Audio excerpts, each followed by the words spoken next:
operación funciones de una variable, este es el tercer vídeo de 3, que trata sobre funciones importantes y operaciones dentro de las funciones.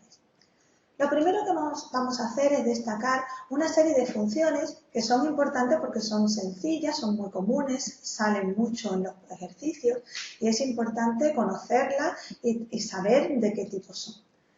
Vamos a empezar con las rectas. Una recta es una función de la forma igual a m por x más n. Es una expresión lineal. M es la pendiente de la recta y cuando la representamos, n es el punto de corte con el eje o y, porque cuando hacemos x igual a 0 es el punto que nos va a salir con la y. Las parábolas son también otras funciones que van a salir mucho, que es cuando la variable va al cuadrado. En general, tienen la expresión, si es una parábola vertical, como de la forma ax al cuadrado más bx más c. Cuando a es igual a 0, tendríamos la fórmula anterior, sería una recta, y el c vuelve a ser el punto de corte con el eje o y. Vamos a poner ejemplos de lo que acabamos de ver. Por ejemplo, vamos a considerar la función 4x menos 5. Si la dibujamos, observamos que esta sería su representación gráfica, es una recta. Cuando la x es igual a 0, la y sale menos 5, que sería el punto de corte con el eje o y, que es lo que hemos dicho antes. Para poner un ejemplo de una parábola vertical, por ejemplo esta, x cuadrado más 3x menos 4, nos quedaría esta parábola. Si ponemos la x igual a 0, nos quedaría menos 4, que sería el punto de corte con el eje o y. Sería este de aquí. Vamos a seguir viendo otro tipo de funciones que suelen salir con asiduidad. La función logarítmica. La función logarítmica puede ir en cualquier base, en una base A cualquiera, pero vamos a destacar la más importante dentro de esta, que es la que va en la base E, el número E, y que se escribe como logaritmo neperiano, ln de x. Esta función es la inversa de la función exponencial en base E. Para comprobarlo es simplemente que si ponemos E y elevamos al logaritmo, o al revés, ponemos el logaritmo y evaluamos en e elevado a x, pues nos resulta la función identidad. Podemos destacar las siguientes características de la función logarítmica. Su dominio es R+, es decir, los números positivos. El logaritmo de 0 es menos infinito y el logaritmo de los números negativos no existe. F de 1 es 0, es decir, el logaritmo de 1 es 0. Cuando la representamos pasa por el punto 1, 0. Y el eje o y es una asíntota vertical a la gráfica. Si lo vemos gráficamente, dibujamos el logaritmo, podemos observar todo lo que hemos dicho anteriormente, ¿vale? Tenemos que el eje o y es una asíntota vertical, pasa por el punto 1, 0 y todo lo que hemos comentado. Vamos a pasar a las funciones radicales. Son de la forma igual a más o menos la raíz cuadrada de a por x más b. Son parábolas sobre el eje horizontal. Si dibujamos solo una rama de ellas, por ejemplo la positiva, la raíz cuadrada de x más 2, sobreentendiendo que es la rama positiva, nos quedaría esta gráfica. Si dibujáramos la negativa, sería el otro trocito que nos quedaría, que formaría la parábola sobre el eje horizontal. Pasamos a otro tipo de funciones como es la potencias de x. Son de la forma x elevado a n. Dependiendo si es n par o impar, resultan dos familias de gráficas, que son todas parecidas. Por ejemplo, si dibujamos funciones pares, la x cuadrado, la x a la cuarta, x a la sexta, observamos que salen estas funciones. Estas funciones serían la x al cuadrado, es la que está dibujada en azul, x a la cuarta, la que está dibujada en rosa, y x a la sexta, la que está dibujada en verde. ¿Vale? Son funciones que tienen una estructura parecida. Vamos a poner otro ejemplo, pero ahora de funciones impares. Por ejemplo, x al cubo, x a la quinta y x a la séptima. Estas también son funciones que tienen la misma forma, son parecidas, igual que antes, la x al cubo sería la primera, que es la azul, la x a la quinta sería la segunda, que es la que está dibujada en rosa, y x a la séptima sería la que está dibujada en verde. Las funciones potencias impares. Vamos a hablar de otro tipo de funciones que sería de proporcionalidad inversa. Son funciones de la forma k partido x. Estas funciones, k vamos a poner un número distinto de 0, que si es 0 no es la función valor constante, siempre 0. Estas funciones se llaman hipérbolas equiláteras. Si k es positivo, nos salen hipérbolas decrecientes en el primer y tercer cuadrante. Y si k es negativo, son hipérbolas crecientes en el segundo y cuarto cuadrante.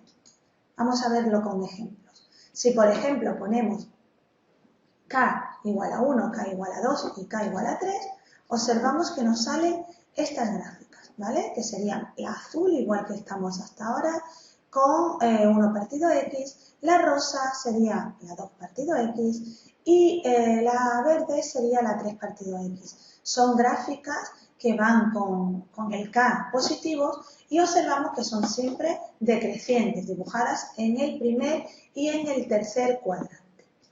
En cambio, si dibujamos ahora algunos ejemplos con k negativos, por ejemplo, menos 1, menos 2 y menos 3, nos salen las mismas gráficas que antes, pero ahora en el segundo y cuarto cuadrante. Serían funciones que ahora son crecientes. La azul es menos 1 partido x, la rosa menos 2 partido x y la verde menos 3 partido x. Serían funciones crecientes en el segundo y cuarto cuadrante. Vamos a pasar por último a ver las funciones trigonométricas. Las que vamos a ver más a menudo van a ser la función seno, coseno y tangente. Estas funciones son periódicas, es decir, sus gráficas se repiten en periodos de pi. Por ejemplo, si empezamos con la gráfica de la función seno, observamos que nos sale esta ondulación, seno de 0, 0, y vemos que va ondulando en periodos de pi. Si dibujamos la del coseno, nos quedaría coseno de 0, que es 1, nos va dando una ondulación pues, contraria a la de antes. Por último, si dibujamos la tangente, como la tangente es el seno dividido el coseno, cuando el coseno se hace 0, nos van saliendo asíntotas verticales y la gráfica sería más o menos de esta forma. La función exponencial es una función de la forma a elevado a x. Podemos destacar las siguientes características. Su dominio son todos los números reales. Cuando x es el valor 0, toma el valor 1. Un número elevado a 0 siempre es 1, es decir, siempre pasan por el valor 0,1. La función nunca toma valores negativos, siempre tienen una cota inferior en el 0. Si a es mayor que 1, nos van a salir funciones crecientes. Y si a es menor que 1, funciones decrecientes. Y como hemos dicho lo de la cota, el eje OX es una asíntota horizontal. Como caso particular de las funciones exponenciales tenemos la que tiene de base e elevado a x. Ejemplo, si dibujamos la elevado a x, que es la que más vamos a utilizar, tenemos una función que tiene una asíntota, ¿vale? En el eje OX, es siempre una función creciente y pasa por el punto 0,1, como acabamos de comentar. Vamos a pasar finalmente en este vídeo a ver operaciones con funciones, las operaciones más utilizadas dentro de las funciones. La suma y la resta de funciones es simplemente, si queremos sumar f más g, pues sumaríamos sus dos expresiones, e igualmente con la resta. Si queremos sumar una función y una constante, por ejemplo, la función x a la cuarta con la constante k igual a 7, pues obtenemos una nueva función que sería x a la cuarta más 7. Otro tipo de operaciones que podemos hacer es multiplicarlas o dividirlas. Para la división hay que tener cuidado cuando dividimos por una función cuyo dominio sea acotado porque no podemos dividir por 0. Entonces, en estos casos hay que tener cuidado. Por ejemplo, seno por coseno o seno dividido entre coseno, habría que tener cuidado quitar del dominio los puntos donde el coseno se anula, ¿vale? Por último, vamos a ver una operación que es un poquito más complicada, que es la composición de funciones. Vamos a suponer que tenemos dos funciones. El dominio de f o de g, según en el orden que la compongamos, tiene que estar contenido en el dominio de la siguiente, pues para que tenga sentido en la operación que vamos a realizar, pero suponiendo que esto se da, vamos a ver sencillamente cómo haríamos esta composición, f compuesto con g. Directamente esa sería la definición y vamos a ver un ejemplito. Vamos a calcular la composición de f y g donde tenga sentido en los dominios. En los dominios no vamos a entrar en detalles, ¿vale? Entonces, si queremos componer la función f y g, lo que vamos a hacer es, primero va a actuar la g y después la f. Primero la g, es decir, pondríamos seno de x más 1 y ahora actuaría la f. Como la f es x al cubo, pues haría el cubo del argumento que estamos poniendo dentro, es decir, haría el cubo del seno de x más 1. En cambio, si las componemos estas dos funciones, vuelvo a insistir, dentro de los dominios donde tuviera sentido, pero ahora al revés, g compuesto con f, y vamos a hacer que primero actuara la f, es decir, primero en este caso vamos a hacer x al cubo y después vamos a hacer la g. La g hace seno del argumento más 1, entonces en este caso tendríamos seno x al cubo más 1, ¿de acuerdo? Entonces sería la composición en este ejemplo. Bueno, vamos a terminar viendo el concepto de función inversa. La inversa de una función se escribe como f elevado a menos 1 y cumple que compuesta por la derecha o por la izquierda con la original nos resulta la función identidad. De esto ya hemos hablado anteriormente con las funciones logaritmo y la exponencial. La hemos compuesto, ¿no? Habíamos hecho una detrás de otra y veíamos que en los dos casos, en los dos órdenes, por la izquierda o por la derecha, resultaba siempre x, es decir, la función identidad. Bueno, pues con esto terminamos este vídeo y os animo a que hagáis los ejercicios prácticos de esta lección.